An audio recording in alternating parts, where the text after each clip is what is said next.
Shalom, selalu dengan hari yang baru, semangat yang baru, berkat yang baru di dalam Kristus. Hari ini tema kita adalah jika telah dipulihkan. Yeremia 31 ayat 23 berkata demikian. Tuhan kiranya memberkati engkau, hai tempat kediaman kebenaran, hai gunung yang kudus. Firman Tuhan menegaskan adalah bahwa jika suatu tempat menjadi tempat kebenaran, pusat kebenaran, maka di situ ada berkat Tuhan yang akan turun. Hai gunung yang kudus, tempat kebenaran sekaligus juga tempat hidup kita betul kudus, menguduskan diri sendiri dan terus menguduskan Tuhan.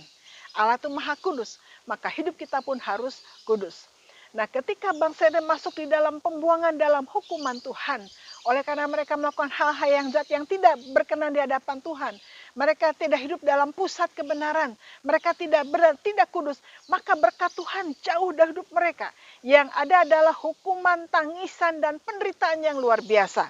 Nah, sebab itu ketika mereka akan kembali hidup di dalam Tuhan, dan Yeremia sebagai seorang nabi yang terus membimbing mereka menegaskan kembali bahwa kalau sungguh hidup di dalam kebenaran maka akan diberkati.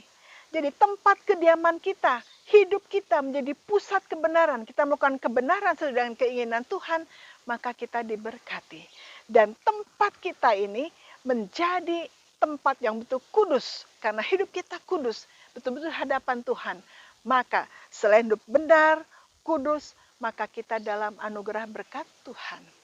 Dan Yeremia menegaskan bahwa sudah lama kata-kata ini tidak terdengar. Kenapa? Karena memang bangsa hidup di dalam dosa, dalam penyembahan berhala, hidup tidak benar di hadapan Tuhan, sehingga akhirnya masuk di dalam hukuman Tuhan. Tetapi Yeremia menegaskan, jikalau engkau sudah mengalami pemulihan, karena engkau hidup dalam kebenaran, kembali kepada Tuhan, maka engkau akan bangun, melihat, dan ternyata tidur menyenangkan. Maksudnya adalah ketika kita dipulihkan karena sudah pertobatan, maka hidup kita damai, bahagia, tidur kita nyenyak, menyenangkan, dan betul-betul nyaman, luar biasa.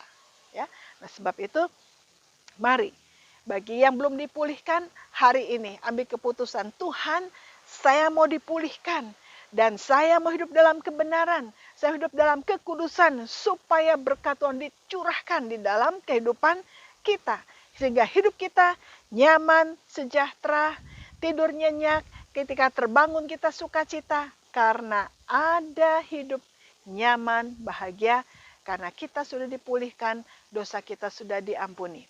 Maukah Anda nyaman? Maukah dipulihkan? Mari datang pada Tuhan. Maka kita mengalami damai, sejahtera, dan bahagia. Shalom, tetap semangat. Salam pemulihan, salam bahagia. Haleluya.